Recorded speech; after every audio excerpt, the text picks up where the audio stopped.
Assalamualaikum dan salam sejahtera. Hari ini saya dan rakan-rakan saya akan membincangkan tentang peniaga yang ingin membuka kedai kek. Jadi hari ini kami akan menjawab beberapa soalan yang berkaitan dengannya. Hari ini saya ingin menerangkan antara langkah-langkah yang perlu diambil oleh pemilik-pemilik perniagaan untuk memulakan perniagaan mereka. Antara langkah-langkah yang perlu diambil oleh pemilik-pemilik perniagaan untuk memulakan perniagaan mereka adalah dengan menentukan matlamat organisasi terlebih dahulu. Hal ini kerana perniagaan yang memiliki matlamat dan hala tuju akan bertahan di dunia perniagaan lebih lama.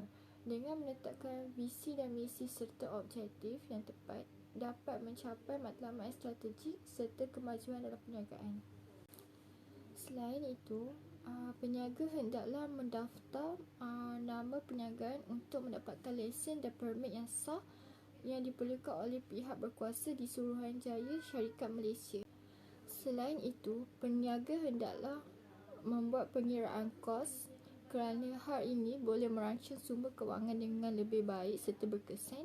Selain itu, membuat keputusan pembelian dengan lebih hemat dan bijak agar dapat memaksimumkan keuntungan. Sebelum memulakan perniagaan, peniaga juga memerlukan modal yang amat besar. Oleh itu, mereka hendaklah menentukan sumber kewangan untuk memulakan perniagaan seperti membuat pinjaman bank, menggunakan modal sendiri atau pusat inkubator perniagaan. Peniaga juga terlebih dahulu hendaklah memikirkan serta menyusun strategi pemasaran dengan memanggulkan pelan pemasaran yang sesuai dengan matlamat perniagaan dan keadaan pasaran semasa, seperti membuat iklan dan talian pemasaran, media sosial atau mengadakan tawaran promosi pada hari-hari istimewa akan dapat menarik lebih ramai pelanggan. Selain itu, peniaga juga memerlukan perancangan awal operasi. Perancangan awal operasi bermaksud mewujudkan proses operasi dengan menentukan lokasi perniagaan, pengeluaran, pengurusan serta perkhidmatan perniagaan. Setelah semua langkah berjaya dilakukan, peniaga hendaklah melaksanakan program latihan pada pekerja-pekerja baru untuk meningkatkan kemahiran dan pengetahuan pekerja.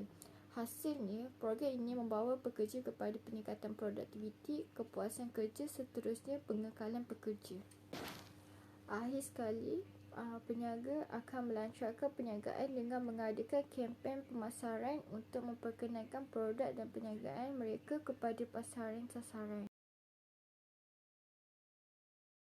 Soalan yang kedua ialah, nyatakan mana-mana 5 unit yang diperlukan dalam sesebuah perniagaan dan terangkan tugasnya secara terperinci. Unit yang pertama ialah pengurus besar. Pengurus besar merupakan pemilik atau pengasas sesebuah organisasi yang ditugaskan untuk membimbing, memimpin dan mempengaruhi para pekerja. Unit yang kedua ialah pengurus pemasaran. Pengurus pemasaran ditugaskan untuk menentukan jenis produk dan mengawal mutu produk, serta mereka juga ditugaskan untuk mengambil dan merikut tempahan. Unit yang seterusnya ialah pengurus operasi.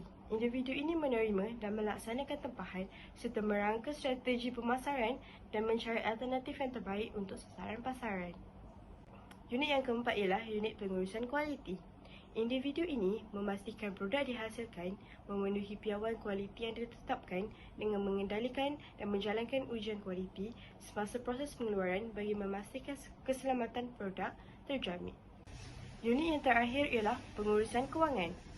Individu ini menetapkan bajet dalam pelbagai aspek perniagaan, terutamanya menguruskan aliran tunai harian, menerima wang daripada penjualan, membayar pembekal dan kaki tangan, serta merekodkan transaksi kewangan. Soalan nombor 3 iaitu huraikan peranan yang perlu dilakukan oleh para usahawan tersebut sebagai seorang pengurus.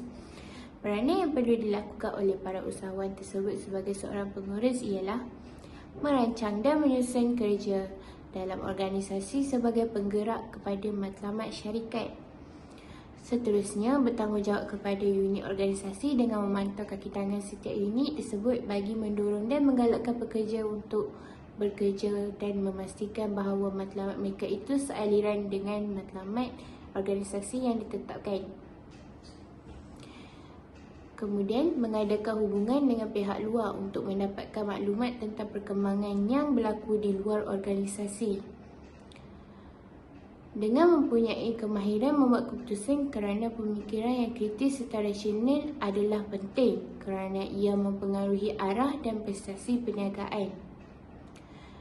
Seorang pengurus perlu cekap mengendalikan risiko yang berkaitan perniagaan, termasuk risiko kewangan, reputasi, operasi serta membuat perancangan bagi mengurangkan risiko dan menangani situasi krisis.